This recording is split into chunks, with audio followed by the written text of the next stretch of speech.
Sports ഉപകരണങ്ങളുടെ വിപുലമായ കളക്ഷനുകളും ഒപ്പം പാദരക്ഷകളുടെ പറുദീസയുമായി അന്ന ഫുട്വെയർ ആൻഡ് സ്പോർട്സ്.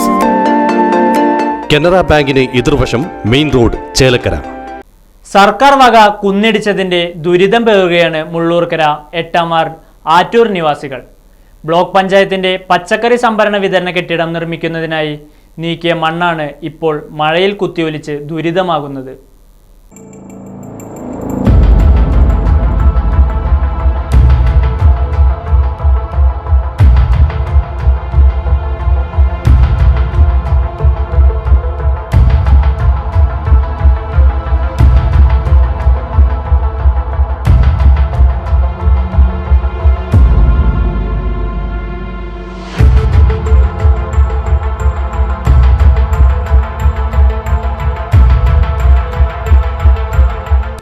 വടക്കാഞ്ചേരി ബ്ലോക്കിൻ്റെ കീഴിലൊരു സംരംഭം നമ്മുടെ ഇവിടെ മുള്ളൂർക്കര 8-ാം വാർഡിൽ ഹോളി ഏഞ്ചൽ സ്കൂളിൻ്റെ നേരെ മുകളിൽ ഒരു പറമ്പുണ്ട്. ആ പറമ്പിൽ അതിൻ്റെ ബിൽഡിങ്ങിൻ്റെ വർക്ക് സ്റ്റാർട്ട് ചെയ്തിട്ടുണ്ട്.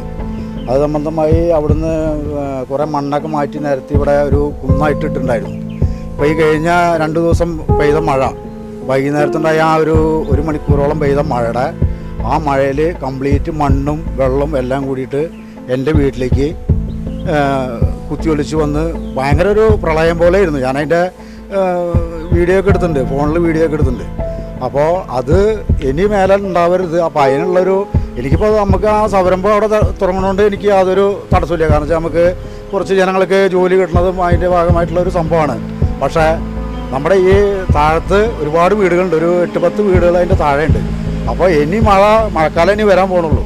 അപ്പോൾ ആ മഴക്കാലം വരുമ്പോൾ ഈ കുന്നുംപുറത്തുള്ള ആ മണ്ണ് മൊത്തം ഇങ്ങോട്ട് താഴേക്ക് ഇറങ്ങി വരും. കാരണം വെച്ചാൽ ഇവിടെ ഒരു 1 വേ പോലെ വെട്ടിയിരിക്കുകയാണ്. കാരണം വെച്ച് കഴിഞ്ഞാൽ ആ പറമ്പ് ഒരു മതിൽ കെട്ടി തിരിച്ചിട്ടുണ്ടായിരുന്നു. അപ്പോൾ വണ്ടികൾ അങ്ങോട്ട് ഇങ്ങോട്ട് പോകാൻ വേണ്ടിയിട്ട് 1 വേ വെട്ടിയിട്ടുണ്ടായിരുന്നു. അപ്പോൾ ആ 1 വേ വെട്ടിയതിൻ്റെ ഒരു സൈഡ് കൂടെയാണ് ഈ വെള്ളം വന്നിട്ട് താഴേക്ക് ഇറങ്ങുന്നത്. ആ വെള്ളം നേരെ നമ്മുടെ മെയിൻ റോഡിലേക്കും പോകുന്നുണ്ട്. മെയിൻ റോഡിലേക്ക് പോയിട്ട് പാറപ്പുറം വരെ പോയി പാറപ്പുറത്ത് 2-3 വീട്ടുകളിൽ ആ വെള്ളം ചെന്ന് കയറിയുണ്ട്. നമ്മുടെ മണ്ഡപത്തിൻ്റെ അവിടെ നിന്ന് കട്ട് ചെയ്തിട്ട്. കാരണം വെച്ചാൽ ഈ ഓളിയഞ്ചലിൻ്റെ അവിടെ നിന്ന് പാറപ്പുറം വരയ്ക്ക് ചാലില്ല, റോഡിൽ ചാലില്ല. അപ്പോൾ അതുകൊണ്ട് ആ വെള്ളം നേരെ അങ്ങോട്ടും പോകുന്നുണ്ട്. പകുതി വെള്ളം ഓളിയഞ്ചൽ സ്കൂൾ റോഡിൽ താഴേക്കും വരുന്നുണ്ട്. അപ്പോൾ അതിൻ്റെ ആ വെള്ളത്തിനെ അവിടെ ബ്ലോക്ക് ചെയ്യാനുള്ള ഒരു പരിപാടി ചെയ്യണം. ആ ഒരു സംഭവമാണ് ഇപ്പോൾ നമുക്കിവിടെ വേണ്ടത്. ഇത് നമ്മുടെ വീട്ടിലേക്കാണ് ഇപ്പോൾ കംപ്ലീറ്റ് മണ്ണ് പക്ഷേ ഒരു മര്യാദയ്ക്ക് മണ്ണ് ഒലിച്ചിറങ്ങി വന്നിട്ടുണ്ട്. ബാക്കിൽ ടാങ്ക് ഉണ്ട് കുടിവെള്ളത്തിൻ്റെ.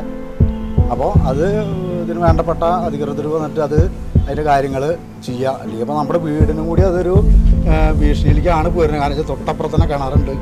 അപ്പോൾ അങ്ങനെയുള്ളൊരു ബുദ്ധിമുട്ടിലേക്കാണ് പോയിക്കൊണ്ടിരിക്കുന്നത്. അങ്ങനെ മണ്ണും ചളിയും എല്ലാം കൂടിയിട്ടാണ് വരുന്നത്, കുത്തി ഒഴുകിയിട്ട് വരുന്നത്. ഇനി മണ്ണ് ഒരുപാട് കിടക്കണം അതിൻ്റെ ഉള്ളിൽ. ഇനി മഴ പെയ്ത് കഴിഞ്ഞാൽ ഇനി ആ മണ്ണ് മൊത്തം കൂടി താഴേക്ക് ഇറങ്ങി വരാനാണ്. അപ്പോൾ ഇവിടെ നമുക്കിവിടെ വന്നു കഴിഞ്ഞാൽ കാണാം, ഒരുവിധ ആൾക്കാർക്ക് ഇപ്പോൾ വന്നു കഴിഞ്ഞാൽ കാണാം. ഇന്നലെ എന്നിട്ട് അവർ പണിക്കാരൻ നിർത്തിയിട്ട് ആ റോട്ടിൽ ഏകദേശം 1 അടിക്ക് ഉയരത്തിലാണ് മണ്ണ് കിടന്നത്. ആ മണ്ണെന്നെല്ലാം അവർ റോട്ടിൽ നിന്ന് മാന്തി നീക്കിയിട്ടാണ് വണ്ടികൾ അങ്ങോട്ടും ഇങ്ങോട്ടും പാസ് ചെയ്ത് ഈ റോഡ്.